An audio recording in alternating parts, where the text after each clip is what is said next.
All right, we're live. Cheers, everybody. Cheers. Welcome to our first in a series of our cooking classes. I've always wanted to do a cooking class, just never knew how I was going to do it, and I never, ever thought that I'd be doing it virtually. But here we are. So. I virtually never thought you'd be doing it either. No, not virtually. Yeah. So welcome. I'm excited to be here with everybody. Matt's here with us just for the drinking and entertainment purposes this evening. And then Alex, my little wise donkey friend. Donkey. So excited to be here with everybody tonight. So what we're going to do tonight is we're going to, through the magic of television, we've made some chocolates for you. And those of you that are participating went home with all the stuff that we used to make chocolates. Just kind of give a little rundown on how this is going to work tonight. So when you came in and picked up your kit today, you should have picked up one of these little guys. And inside that, and you'll see all this when we start the show, inside that's a little silicone mold. What do we have for him, Brian? We've got this, man. We've got a silicone mold. We've got a little scraper in here. And then a couple things that are fairly important that you're going to want are these two little guys. Do not throw these away. So you've got the recipe for the pure chocolate bonbons with vanilla ganache filling, and then tempering. We're going to talk a little bit about tempering tonight too. So, a little confession about this evening. When I ordered the chocolate incorrectly. What a surprise! Really meant to order dark chocolate, but it all worked out just fine. Don't fear. I meant to order dark chocolate, and I ordered milk chocolate. Honestly, when we made these about 4 times. The first time we made it, I was a little concerned that the chocolate wasn't going to set properly. It did, luckily. And then the other chocolate that we got, which turned out really, really cool, is we got this little blonde chocolate, and we were going to order a white chocolate. White chocolate actually isn't chocolate at all. It's made with... what's it made with? Sugar and cream. Sugar and cream, thank you. Sometimes I'm going to look to both of you to finish sentences for me. Can we do it at the same time? Yeah, if you guys will. But this one here is a little bit more caramel-like, and you'll see that in the video, and you'll see it in the bonbons that you have at home as well. So I really think it turned out really well. Instead of being a white ganache, it's more of a caramel filling, which was kind of cool, which is going to be fun when we talk about the different types of varieties of chocolate you can use and different types of fillings that you can use as well. The chocolate that we're using is Valrhona chocolate. So this isn't Nestle's, not that there's anything wrong with Nestle's, but this is chocolate made for this type of stuff. It's a higher end chocolate. It's chocolate that chefs and chocolatiers will use, and it's just made for, it's got the little thieves that you'll see, or fèves, I don't know how you pronounce that, F-E-V-E-S, fèves, which is French for little chocolate pieces. Tiny little pieces of chocolate. You are correct, sir. I just made that up.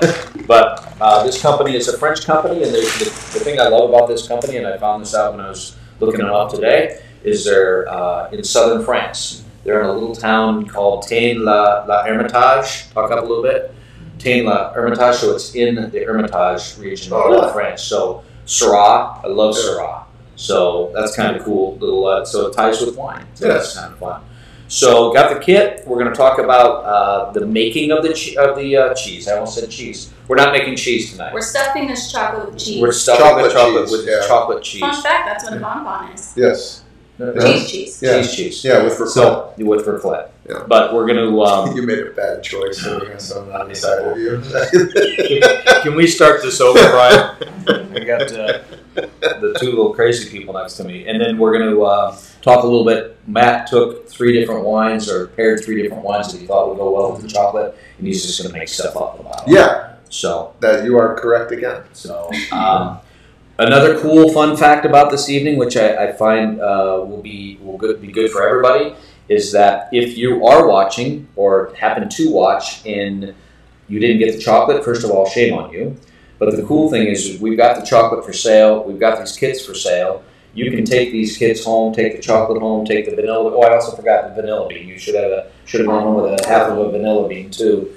But the cool thing is you can take all of this stuff home and make it at your leisure and watch the video that we have here too. So that's kind of fun. So fear not, fret not, as my wife would say. you can stop in, grab all this stuff, and make it in your underwear. And you may have to pause throughout this too. Yeah. I mean. Yeah. Oh yeah, that's another thing. The reason why we put this whole thing together is it takes about, from start to finish, about an hour to make this chocolate, and then it has to set up overnight. So by the time it's setting up, obviously we love you guys to death, and I know you love us, but probably didn't want to be with us for 24 hours. Well, that would have just been awkward. Well, sometimes. Yeah. So For those them that did not pick up, kits today, shame on you, double shame. If they are following along later and they've come in and purchased some stuff, is there anything outside of that kit that they would need to make the thank you, the Matt. chocolate? Thank you for the cue. You'll need the other thing about this that's interesting is you'll have to get up the old Google machine because because this company is from Holland. It's all in grams and metric and so on. So you'll need whipping cream, about half a cup of whipping cream, or 140 grams.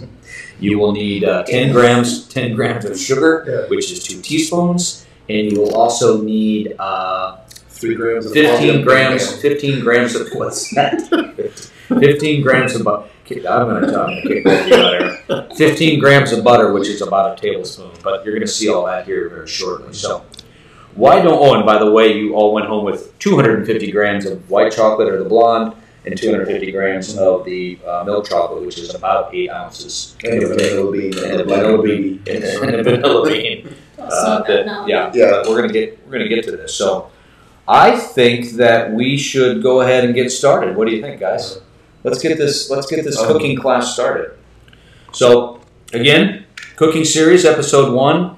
Not sure what we're going to do for episode 2. Got some thoughts. Might do a pizza making class and bring Pizziola Jake over here, and we'll make some pizzas together. I thought that'd be fun. And we would have to do the Magic of Television for that one too. Maybe do that one at the house as well. So we could have people vote in if you want to see something. Oh, choose your own adventure pizza where they just pick the toppings. Absolutely. Let's go through. Yeah, absolutely. That might be kind of fun. So let's go ahead and get started. So the first thing we're going to do is step 1 would be preparing the vanilla bean. And I don't know if any of you have ever worked with a vanilla bean before, but all the goodness is inside the vanilla bean. So Alex, what are you doing right now here? So you just want to cut through the vanilla bean. You'll see I go through it a couple times. I didn't want to cut all the way through it. So just kind of halfway through, just so you can get the insides out of there. So you kind of cut through, and then from there you want to carefully scrape out the inside. That's where all of the flavor is. All those bean goodness. We tried this the first time, and we threw the vanilla bean in with the cream and found that we didn't really like it. So this time we just took out the insides, and then you can go ahead and throw away the rest of that vanilla bean, or do whatever you want with it, really. One of the things you can do with the outside of the pod of the bean is if you're making ice cream, because you're going to strain that ice cream anyway, you can use that. But what we found is that it gets a little stringy, and we did not strain this. So we decided on this one here that we would just use the actual bean from the seeds from the inside. So that is the first step with the vanilla bean that you have at home. And then what you're going to do next is you'll get the ganache, which is going to be the filling that you use. You'll want to get that ready. And the making of the ganache, so that's all the ingredients right there. You'll see that we've got whipped cream that we talked about, and we'll show that here in a minute. We've got the sugar, we've got the vanilla bean, we've got the whipping cream, and then obviously the blonde chocolate. Slow and steady wins the race here, guys. You do not want high heat. You do not want to scorch the chocolate or the whipping cream, and you want to make sure you bring this to what we're really making here is almost a caramel. So you want to bring it up to temperature very slowly. And again, as a reminder, we use blonde chocolate here instead of the white chocolate. I'm going to bring some white chocolate in too, and we'll start doing some variations, because let's hope that you enjoy this and you don't just use this just once and throw it in the basement. Let's hope that it's something that you use. Still use that for Jello shots. You can still use that for Jello shots. So you can see Alex is putting in the sugar.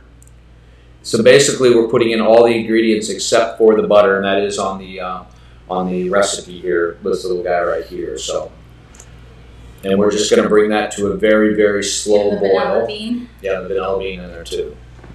Now, does it matter if you kind of add everything at once, or should you wait until some stuff starts melting a little bit before you drop vanilla bean in? Or I think you can put it all in at one time because you're going to mix it all together once you'll see it all come together. You can see in there in this picture that the vanilla bean is kind of clumped together, but as it kind of melts and you're starting to see it melt here, the vanilla bean is mixing in quite nicely with it. So it really doesn't matter. Put it all in together except for the butter. And notice here on the stove, low, as I said, you just do not, because you can burn this really quickly, and you don't want to do that. So you can see this come together very nicely. It's got that kind of caramel color to it, which, as I said, it was kind of a mistake, but it's kind of a fun mistake that we made because this turned out really well. Who doesn't like caramel in their So we're watching for the bubble here. We're watching for a very slow boil.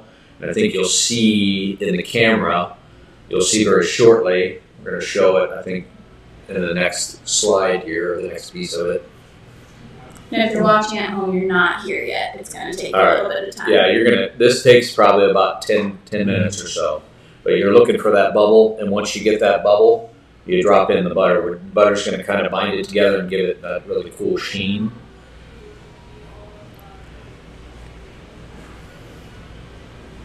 And it is okay as you're cooking if you're eating pieces of chocolate. Yes. Well, another thing I want to make sure everyone knows, because my wife is notorious for this, do not walk away from this. Seriously. I mean, you're staying and stirring this the entire time because this will turn into what they call a hard crack. I said hard crack. Very quickly, and you do not want that. So you don't want basically brittle. You want you're just going to say you don't want hard crack. No. Stay off the drugs, kids. Stay off the drugs, kids. Crack. So this is pretty much so done. And you'll see we'll set it on the back burner. And just kind of let it sit there for a little bit. Let it cool a little bit. It's too hot to put into a piping bag right now. So the next thing we're going to do is we're going to temper our chocolate for the filling, or for the outside. Yeah. So we're using a double boiler, and we'll talk a little bit about a double boiler. Back in the day, there are double boilers out there that you can buy. I no longer use those. I just use a stainless steel bowl. The bowl obviously needs to be larger than your pan that you're using. But the thing I like about a bowl is that you can get the stuff out of it easier than a pan. So you can get the chocolate or anything else that you're making out of there a lot easier out of the bowl. So now what Alex is going to do, she's going to temper this chocolate. Tempering it, she's going to put about 60–70% of it in there. And then we're going to get that very slowly again. Slow is better. We're going to bring that up to temperature, or get that melting. And then underneath, the water can boil. The nice thing about a double boiler is it prevents any scalding, it prevents any burning, because no matter what, you're never going to be above 212 degrees. I believe that's what boiling is, right? Why do you do that with the ganache? Because the ganache you want to make into that caramel, so you want it to actually have a little bit higher temperature with ganache. Because you technically here, you'll never bring this to a boil. Yeah. Because it'll never get that hot. So you can see that we've got this tempering is basically bringing the chocolate to a wonderful sheen. It gives it a better crack when you break it. If you've ever seen a candy bar or so, and it's got that really cool little crack to it. So then what we're going to do is we're going to add in the rest of the chocolate and just kind of bring that up as well with the tempering. Bring that. We could actually take it off the heat now because you've got enough heat with the chocolate to get that melted. How's the volume, Brian? Good. Okay. Now you guys can all speak up more if you want. Again, if you notice that it's melting too quickly, this probably took another 10 minutes. If you notice it's melting too quickly, turn the temperature down. And I always like using a little bit bigger bowl, and you're probably going to want to use a hot pad because it does, you can see there I've got a hot pad because it does get a little bit warm. And I think Alex called me a sissy for using the hot pad, but I'm okay with that. For lack of better terms. Yeah, she called me another word, but for the YouTube channel, we'll keep that. We'll keep that PG. The version I gave you now. I know it does. Okay, so this is what we're going to use to. You're going to see that next. We're going to pour that into the mold here in a little bit. So if your stove does have an extremely low temperature option on it, so a very low simmer, what you're going to want to do, and we'll talk about this here in a minute, is we're going to pour about 3/4 of the chocolate filling into the mold. But the stuff that you're not going to want it to get to harden, because then it's no longer tempered. You're going to want to keep it at that kind of pourable consistency, because you're going to pour that over the top. So make sure that when you're done with the chocolate, with the first part of it, put it back on the double boiler, which would have the hot water on it as well. And if you have a really low simmer on your stove, put it on a really low simmer. You don't want to turn it into real thin. You just kind of want it at that almost drinking chocolate consistency, if that's the right word. Comfortable enough to pour it on your body. That's what I want. Okay. All right, it's not that kind of show, Alex. No, it's not. Well, but it could be. It could be. Yeah, let's. I'm just. All right, maybe we should go to the. Let's move. We should go to the listeners. I mean, do they want it to be that type of show? Let's go to the listeners. What do the listeners think? That's what I tune in Thursday, Fridays.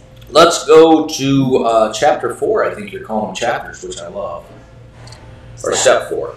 So you want to transfer that ganache we made to a piping bag. If you have a piping bag at home, fine. If not, a quart bag works just fine, which is what we're using here. And we'll talk about this a little bit on this and the chocolate.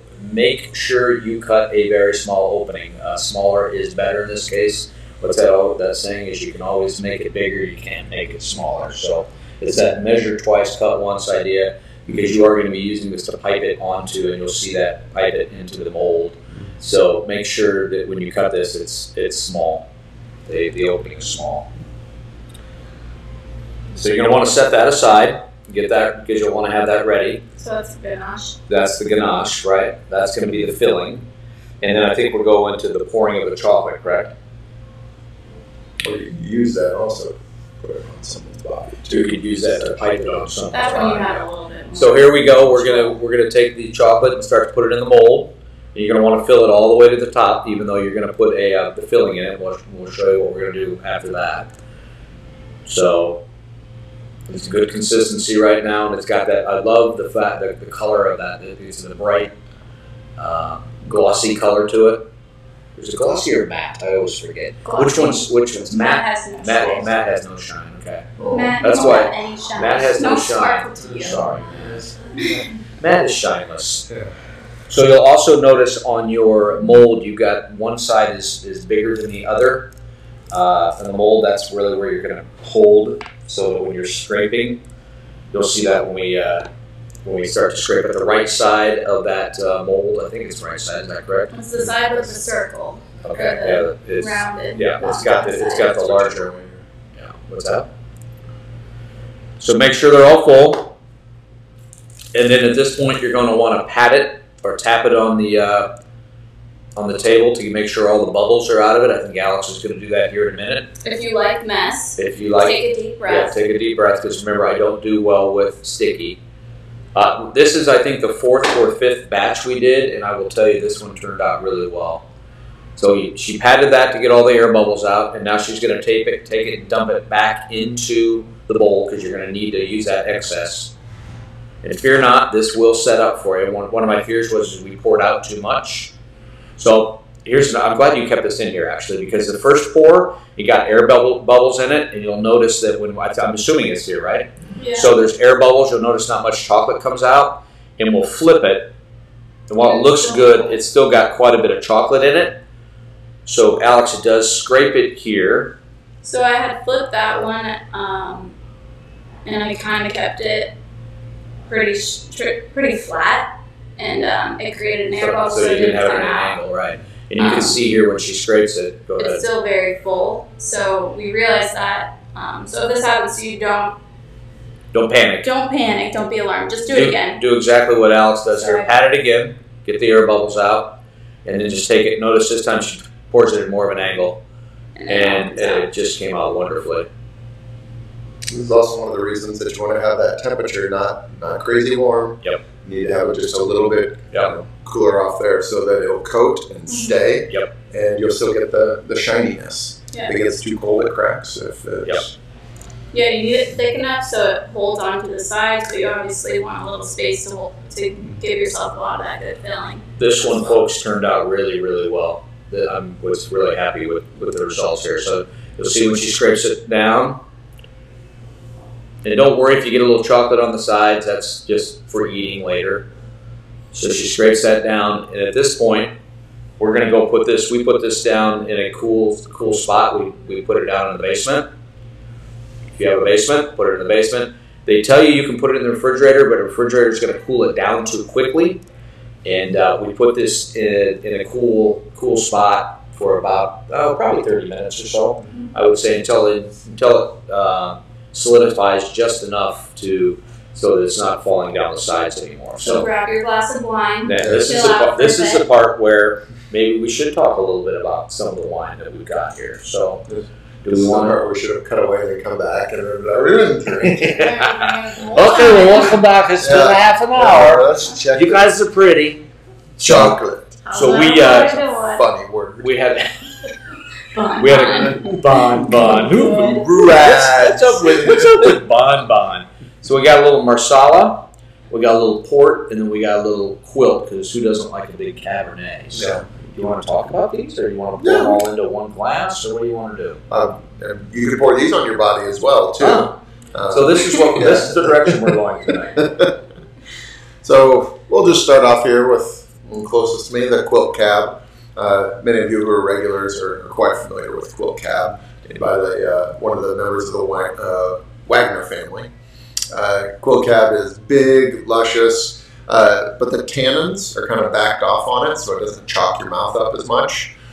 With chocolate has tannins in it as well, so you're looking for something that's going to balance very well. Not every red wine goes well with chocolate, and not every cab goes well with chocolate. You need something generally with a little bit of residual sugar, which is what they do with quilt. There's just a hint of sweetness in it. There's no sugar in it, though. No. Right? No. Honestly. I don't think so. People don't think that they're adding sugar to it. No, they're not like, they don't put it in the bottle and then, spoonful of sugar and all that. Yeah, they're not encapsulating. No, not at all. But there's a richness to that flavor that'll balance fairly well with chocolate, especially if you do some sea salt. If you sprinkle a little bit of sea salt on top of those bonbons. Oh, I thought you meant wine. What? Well, yeah, Sea salt. you could. Yeah, I'm going to start doing that in here in the restaurant. I'm going to come walking over. It's like, this definitely needs some sea salt. And just drop it into the glass. Just drop it into the glass. Yeah. Don't make sure you don't know who they are. Yeah, this 20-year-old Barolo could use some sea salt. Just watch someone come unglued on me. This guy's pours salt in Yeah. It's really innovative. We might be on this. It should be, yeah. Celtic sea salt. What about this guy? So we've got a port. Is that a ruby or a I believe I selected a ruby. A What is a port? So the ruby is a bright, juicy, red fruit-flavored style of port, which is a fortified wine. And this one does have some residual sugar in it, which is going to make it incredibly good with any type of dessert. With a ruby, though, I tend to go with milk chocolates. I tend to go with any type of cherry cordial. I mean, if you're doing any type of cherry chocolate finishing to a meal, port's going to go well with that.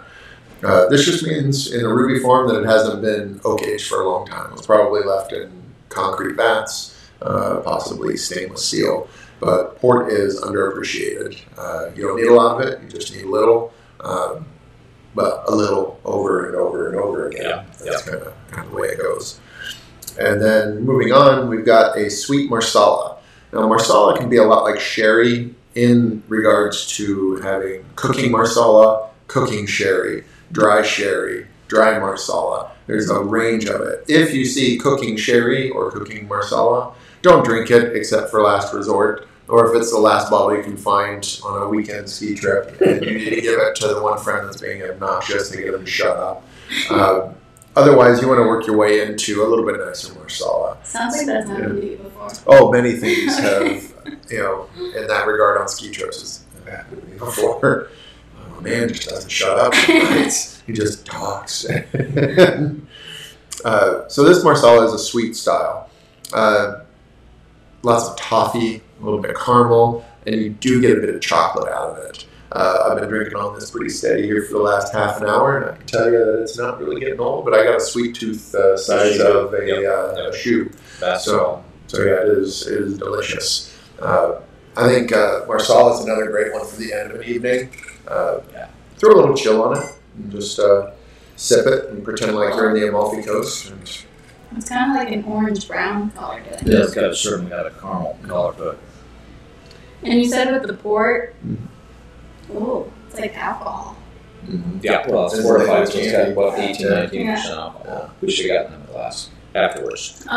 You said with the port one, it pairs well with cherry. Yeah. After this class, you guys are more than welcome to try and experiment with these too. I mean, a bonbon can be good with a cherry filling or, a peanut butter. Or Here's really a thought for you. You know the cherry pie filling you get, and it's always got all that juice in it. Pour that cherry filling part of it into this and then seal it. I mean, obviously going to be one of those. When I was a kid, that was one of the chocolate covered cherries. What are you smiling about? You know what I'm talking about. But I mean, you can do that really, really easily. Put it in there, put the cover on it.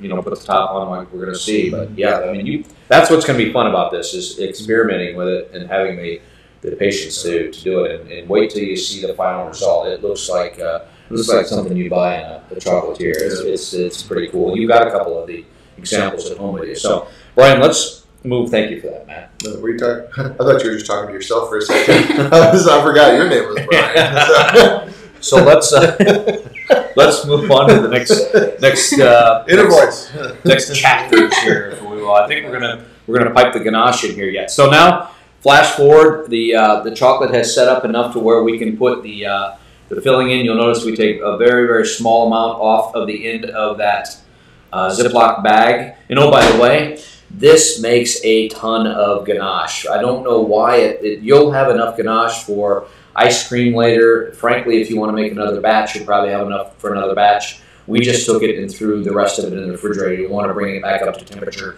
slowly so that the cream and the chocolate doesn't separate. But you can see we're just piping about 3/4 of the ganache into the mold here, and you can see how well that's set up. And honestly, what you'll see as this settles, you probably could have put even a little bit more in here. You can bring it almost all the way up to the top, because then you're just going to seal it up with milk chocolate afterwards. And we didn't put this anywhere. After we put it in the bag, we just set it on the counter, leave it at room temperature. What's bonbon? You sent that in. Meaning good. Good. Means good in French language. Yeah. Why did they say it twice? I don't know that fact. Earliest version of bonbons are said to be made with almonds and sugar coating. And today, bonbons can be referred to as any confectionery. So that's what we've got going on here. And I think in America now, bonbons include ice cream filling. Yeah. That's going to be later. We're going to see that one later. Forget I said that. So you can see, pretty easy. You're just filling that thing. Don't squeeze too hard because you don't want it to explode in the bag.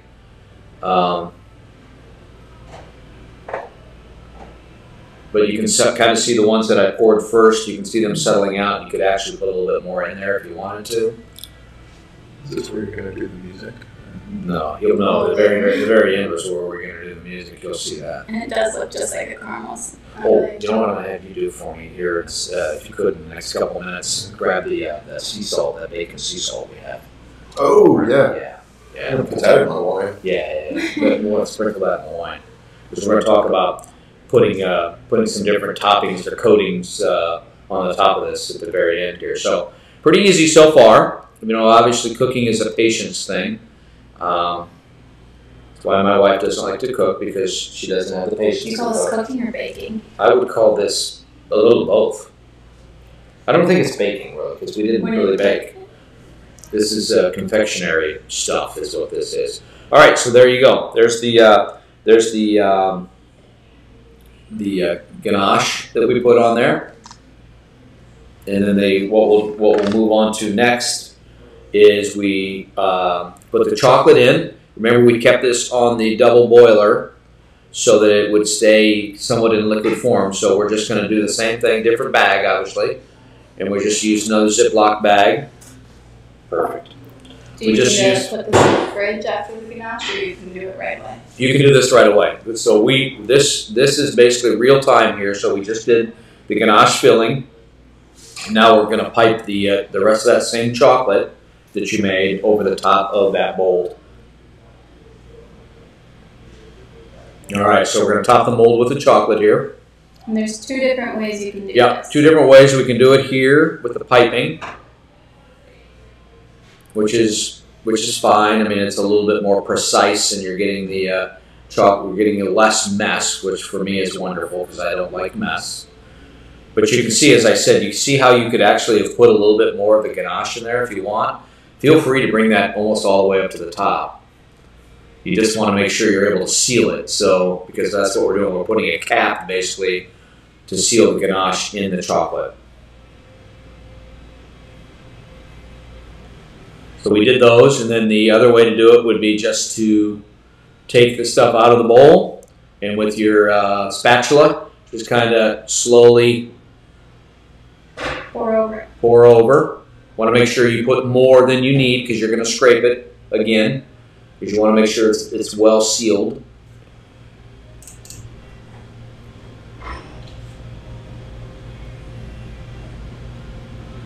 Okay, so now once we have that done, Alex is going to grab that one side with the longer lip on it and scrape it, which this part here turned out really well also. So we're just going to pull. You want to put good pressure, but you don't want to break something. So you can see how wonderful that looks. They're all sealed. And now, if you want to be done, you're done. But we decided that we didn't want to be done. We wanted to sprinkle something else on top of here. So you could put cocoa powder on here. You could put different types of salt on here. You could put sprinkles on there if you wanted to, whatever you want. Because basically, you're ready to put this in a cool spot at this point. So here is, we love allspice. The smoked bacon salt is what we used.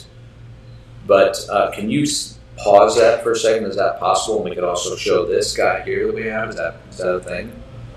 Can you break away from that or no? I don't want to. So this is another thing we just got in the store, this smoked bacon salt.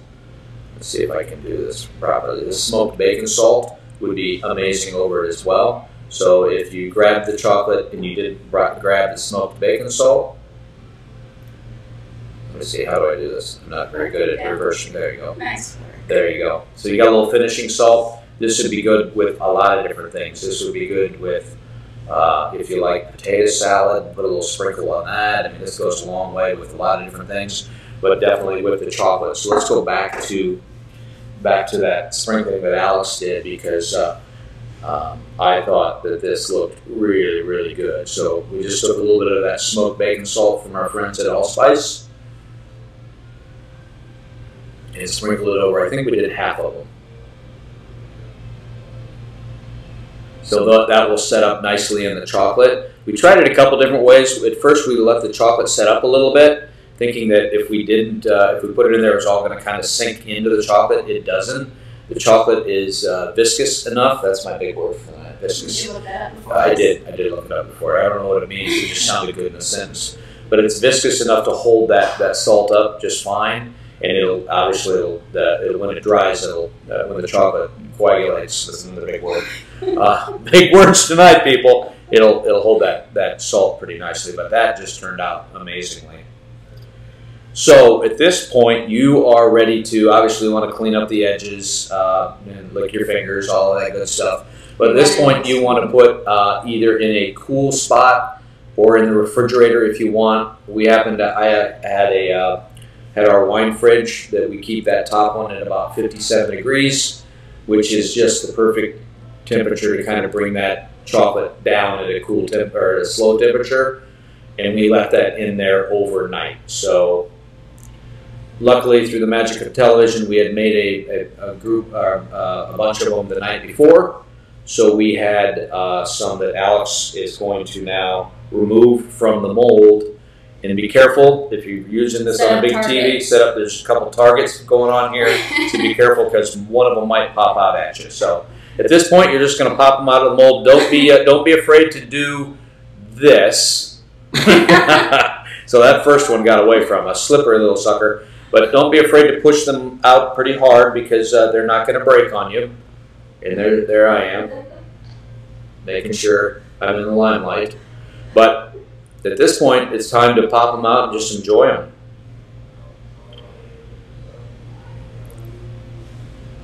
There it is. And according to French law, chocolate must be, is that your little bit of information there? 25% chocolate. Bite-sized chocolate, an arrangement of different chocolates, a mixture of chocolate and other edible. I can't see that, so. Well, you got the little sticker over there, so. So, guys, at this point, you should all have a couple chocolates that we sent home with you, and then a couple of them have some cool designs on them. But I think, and I hope you agree that this stuff would be fun to serve at a dinner party. Kind of wow your friends a little bit. This is the part where there's ice cream. And this is the part where there's ice cream. In America, we changed it a little bit, and now we have bonbons that have ice cream. Yeah, bonbons that have ice cream in them. I think Hershey's was the one who put a trademark on it. Yeah, they did. Alex is going to cut one open here to show you what the inside of it looks like too. But just so you know, for your planning purposes, while the whole process here probably took about an hour, obviously you've got a little bit of setup time for the chocolate to set up and then overnight, but all in all, you probably should allocate about an hour's time. But you can see most of you should have gone home with one of the bonbons that had a little bit of Himalayan sea salt on it. We tried the Himalayan on one of the recipes that we made, but pretty cool. And then as we cut away to the next one, it's time to enjoy these bad boys. So we cut into one to get an idea of what they look like. And you'll see that as you experiment with this, you can see the very top of this or the bottom, however you want to look at it. You probably could have gotten a little more ganache in there. So, but you'll also see that when you're done with this, there's actually enough ganache to do another batch of these. So we do sell the chocolate. So if you want to keep experimenting and messing around with it, we do have the chocolates for sale. So would that pistachio stuff be good in this?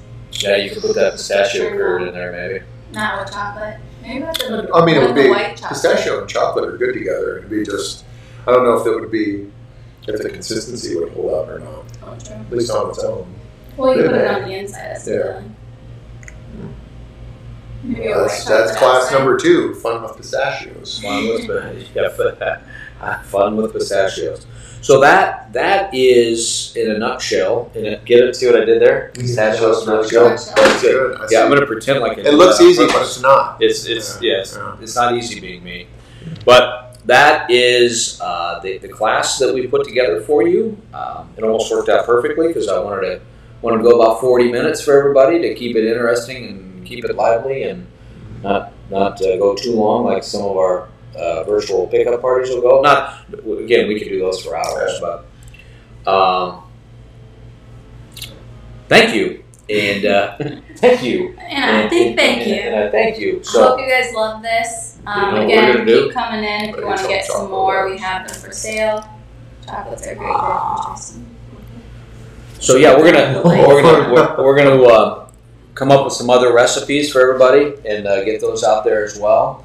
But hopefully you enjoyed the class. And again, I can't reiterate enough that if you didn't sign up for the class, but you watched this evening and you want to try this out, we do have the kits, we do have the chocolate, we do have the vanilla bean, and we can get you all set up. The only thing we don't have would be the whipping cream, all the things you probably have at home right now anyway. So, but thank you for watching, and we'll see you in the next class. Be good to each other. See ya. Thank you.